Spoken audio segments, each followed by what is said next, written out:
Isa sa mga tradisyon ng mga Pilipino tuwing sasapit ang Semana Santa ang Visita Iglesia, kung saan pupunta sila sa iba't ibang mga simbahan upang magnilay-nilay sa naging sakripisyo ng ating Panginoong Hesus para sa kaligtasan ng sanlibutan.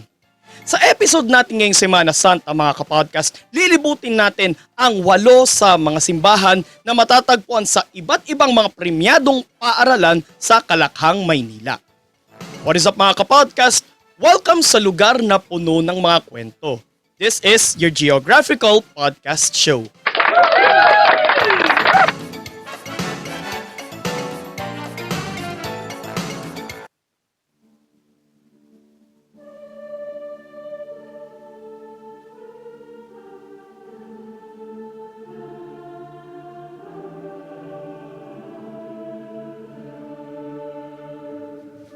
Magsisimulang topic natin ngayon mga kapodcast sa Katipunan, sa Church of the Jesu na matatagpuan sa loob ng Ateneo de Manila University. Taong 1952 nang lumipat sa Loyola Heights sa lungsod ng Quezon ang Ateneo de Manila mula sa dati nitong lokasyon sa Padre Faura Street sa Maynila. Noon ay nakita ni Father William Masterson na may itatayong simbahan sa loob ng campus. Pero nung panahong yun mga kapodcast, ang Blue Eagle Gym pa lang ang naitayo. September 30, 2001 nang simulan ang konstruksyon sa simbahan. Isang liturgy naman ang isinagawa para sa dedication ng simbahan noong July 31, 2002 sa pangunguna ng nooy Manila Archbishop Jaime Cardinal Sin. Dinaluhan ito ng ilan sa mga kilalang personalidad kabilang na ang dating Pangulong Corazon Aquino. Ang liturgy mga kapodcast ay isang formal, pampubliko at pangkalahatang pagsamba ng simbahan sa Diyos kung saan involved sa gawaing ito ang mga tao. Ang liturgy ay hango sa salitang Greek word na liturgia na ang ibig sabihin sa Tagalog ay gawain ng mga tao. So tuloy tayo. Ang istruktura ng simbahan ay dinisenyo ni na Jose Pedro Recio at Carmelo Casas. May lawak itong 10,200 square meters at kayang makapuno ng hanggang 1,000 katao. Ang hugis at sulok na istruktura nito ay kumakatawan sa Holy Trinity at sa threefold mission at vision ng Ateneo de Manila University. Ang disenyo naman ng simbahan ay ginawang katulad sa nakaunat na mga bisig ng Sacred Heart of Jesus at sa tradisyonal na bahay kubo. Nakatirik ang simbahan sa Sacred Heart Hill na sinasabing pinakamataas na bahagi ng Barangay Loyola Heights, ang barangay na nakakasakop sa Ateneo de Manila University. Sa isang bahagi ng simbahan matatagpuan ang isang kapilya na idinedicate kay Maria bilang Immaculada Concepcion, Immaculate Conception, ang patrona ng Ateneo de Manila at ng buong Pilipinas. Ang isang bahagi naman ng kapilya ay idinedicate naman sa Sacred Heart of Jesus. Sa harap naman ng simbahan makikita ang rebulto ng Sacred Heart kung saan dinedepict doon si Jesus na naka-welcome with outstretched arms. Mababasa sa base ng rebulto ang Matthew 11:28. Ang maliit naman na field sa hilagang bahagi ng simbahan makikita ang isang imahe ng Agony in the Garden. Ang Agony in the Garden mga kapodcast, ito isang kaganapan sa buhay ni Jesus matapos ang Last Supper at bago siya ipagkanulo ni Judas Iscariote. So balik tayo sa topic. Meron din itong karilyon na may 23 kampanang pinapatunog tuwing alas 6 ng umaga at alas 12 ng tanghali. Ang karilyon ng simbahan ay matatanaw mo mula sa Katipunan Avenue. Sa simbahang ito, inilagak ang mga abo ni dating Pangulong Benigno Aquino III noong 2021 bago ilibing sa Manila Memorial Park sa lungsod ng Parañaque katabi ng libingan ng mga magulang niya na sina dating Senador Ninoy Aquino at dating Pangulong Corazon Aquino. So from Katipunan, punta naman tayo sa kanilang kapitbahay, sa Parish of the Holy Sacrifice na matatagpuan naman sa University of the Philippines, Diliman. Bago pa man maitayo ang simbahan, isa muna itong University Church sa ilalim ng Apostolate ng Society of Jesus, mga Jesuita. Si Father John Delaney ang nagsilbing unang Jesuit chaplain ng University Church. Sa tulong ng mga faculty, estudyante, mga kawani at mga alumni, nakalikom sila ng sapat na pondo para maipatayo ang simbahan. Ang konstruksyon ng simbahan ay pinangunahan ng mga inhinyerong sina David Consunyi at Alfredo Huinio at sa tulong na rin ng 4 na eventual national artists para sa disenyo ng simbahan. Si Leandro Locsin ang nag-architect sa istruktura ng simbahan. Si Vicente Manansala naman ang gumawa ng mural ng Stations of the Cross. Kasama niya dito si Ang Kyu Kok. Ang krus na nagpapakita ng naging hirap at muling pagkabuhay ni Hesukristo ay dinisenyo naman ni Napoleon Abueva. Kasama rin pati ang altar na gawa sa marmol. At ang floor mural naman ay dinisenyo naman ni Arturo Luz. Matapos buksan ng simbahan, nagsawgawa ng isang misa sa bagong tayong simbahan noong December 21, 1955 sa pangunguna ng nooy Manila Archbishop Cardinal Rufino Santos. May 13, 1977 nang ito ay gawing parokya ni nooy Manila Archbishop Jaime Cardinal Sin. January 2005 nang kilalanin ng National Historical Institute, now the National Historical Commission of the Philippines, at ng National Museum of the Philippines ang simbahan bilang isang National Historical Landmark and Treasure. Sa recognition ceremony nito, itinuring ng nooy chairman ng NHI at kilalang historiador na si Ambet Ocampo ang simbahan bilang isang obra maestra ng katalinuhan at sining ng Pilipino. Muling isinaayos ang simbahan noong March 26, 2021. With 1,000 seating capacity mga kapodcast, ang simbahang ito ang kauna-unahang circular church na may altar sa gitna. Kung dadayo kayo doon, makikita nyo talaga na nasa gitna talaga ng simbahan yung altar. At yun din ang unang simbahan na may manipis na shell concrete dome na sinusuportahan ng 32 haligi o columns sa palibot nito. Mula sa Diliman, dayo naman tayo sa Mandaluyong, sa Chapel of the Divine Child na matatagpuan naman sa loob ng Lasal Green Hills, sa kahabaan naman ng Ortigas Avenue. Although sako pa rin ito ng Mandaluyong, konting kembot mo na nga lang, papasok ka na ng lungsod ng San Juan. Dati itong kilala bilang National Shrine of the Divine Child. Kasama itong itinayo ng Lasal Green Hills ng De La Salle Brothers noong 1959. Ito ang pangunahing chapel ng naturang paaralan.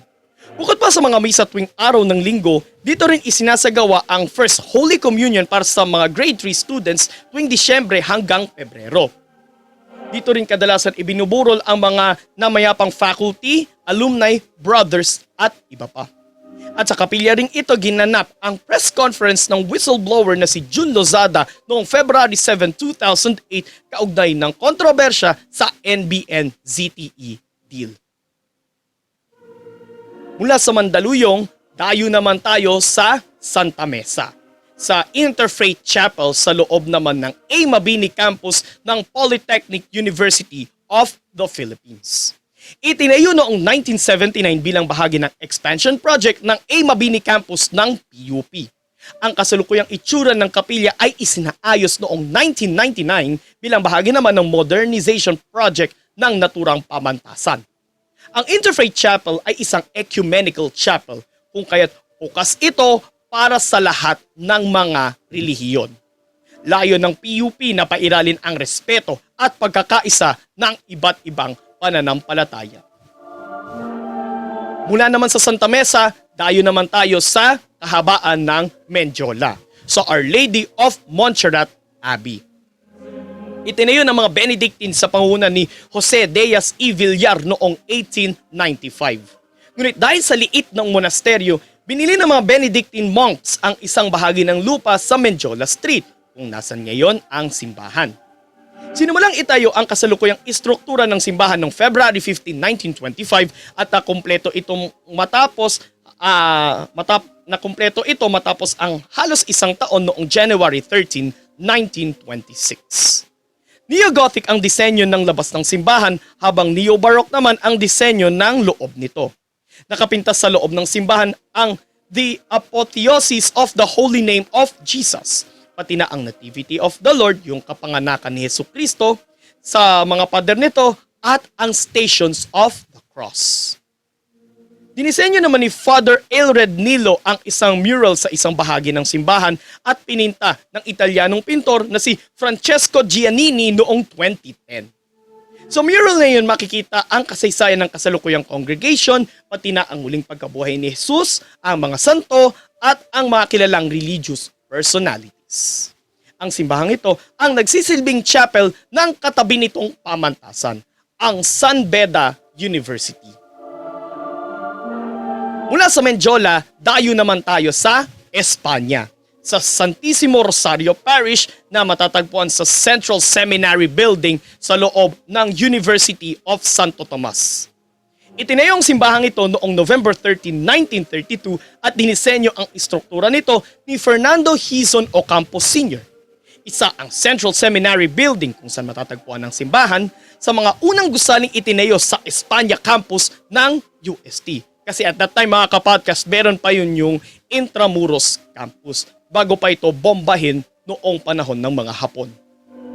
March 21, 1942 sa kasagsagan ng World War II, inaglabas ng isang decree si nooy Manila Archbishop Michael O'Doherty kung saan itatatag ang Santissimo Rosario Parish na naging effective noong April 26 the same year. Sa petsa ring iyong isinagawa ang kauna-unahang misa sa simbahang iyon.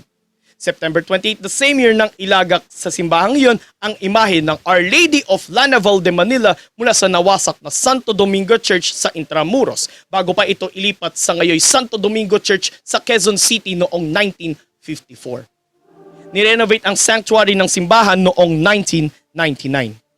Ilan sa mga gawaing idinaraos sa simbahang iyon ay ang taunang Misa de Apertura na ginaganap tuwing magbubukas ang academic year. Ang taunang novena para sa Our Lady of the Most Holy Rosary para sa selebrasyon ng kapistahan ng Lanaval at ang Heritage Christmas Concert. Mula sa Espanya, dayo naman tayo sa Kalye ng Muralla sa loob naman ng Intramuros, sa La Capilla de San Juan de Letran, nasa loob naman ng Colegio de San Juan de Letran. Itinatag ng mga paring Dominikano ang Colegio de San Juan de Letran noong 1620 para sa mga ulilang batang Espanyol upang turuan silang maging isang mabuting Kristiyano. Kasabay ng pagtatatag sa paaralang ito ay ang pagbubukas din ng kapilya nito. Idinedicate ang kapilya kay San Juan Bautista, ang patron ng paaralang iyon. Ngunit kasabay ng pagkawasak ng Letran noong Battle of Manila ng 1945, nawasak din ang orihinal na istruktura ng simbahan. Pero matapos ang digmaan ay muling itinayo at binuksan ang simbahan ng Letran, ngunit iba na ang disenyo nito, hindi katulad sa orihinal na disenyo nito noong naitayo ang paaralan. Isa ang kapilyang ito sa mga maaaring puntahan ng mga kapodcast nating Katoliko para sa Visita Iglesia tuwing Semana Santa. At panghuli, mula sa Muralla, sa Intramuros, tayo naman tayo sa Taft, sa Chapel of the Most Blessed Sacrament, sa loob naman ng De La Salle University. March 19, 1912, isang taon makaraang buksan ang nooy De La Salle College sa dating Calle Nozaleda sa Paco na ngayon ay ang General Luna Street, binuksan ang unang kapilya nito. Dahil sa pagdami ng mga estudyante sa La Salle, lumipat sila sa Taft Avenue sa Malate noong 1921. March 22, 1926 nang ipadala sina Brother Basilian at Brother Anthony sa Iloilo, Cebu at sa Mindanao upang makalikom ng pondo para sa pagpapatayo ng simbahan. November 17, 1939 nang buksan ang kapilya at idinedicate kay San Jose. Ang okasyong ito ay dinaluhan ng nooy first couple na sina nooy Pangulong Manuel L. Quezon at si First Lady Aurora Aragon Quezon. Subalit isang madilim na kabanata sa kasaysayan ng ating bansa ang naganap sa kapilya at maging sa paaralang iyon. February 12, 1945, nilusob ng nasa 20 sundalong Hapon ang De La Salle College kung saan nagkukubli ang nasa 70 sibilyan kasama ang mga De La Salle Brothers. 16 na De La Salle Brothers at 25 sibilyan ang pinatay ng mga Hapon at sinunog din nila ang simbahan. Matapos ang digmaan, muling inayos ang kapilya sa pahintulot ni nooy Manila Archbishop Michael O'Doherty noong December 16, 1946. Isang taon ang lumipas, muling binasbasan ang simbahan noong December 20, 1947. Nirenovate naman ito taong 2000 sa orihinal na ayos at disenyo nito sa tulong ng De La Salle Alumni Association na nag-donate ng 4 na milyong piso para doon. Isang Art Deco style ang dinisenyo ng ang disenyo ng kapilya na dinisenyo ng bantog na arkitektong si Tomas Mapua na pinagmulan ng pangalan ng Mapua University na matatagpuan din sa Intramuros. Gawa sa Nara ang mga upuan na may simbolo ng pananampalataya at ng De La Salle Brothers, ang Signum Fidei Star na makikita ninyo sa University Seal ng De La Salle University. Matatagpuan din sa loob ng kapilya ang relika ng buto ni Saint Jean-Baptiste de La Salle.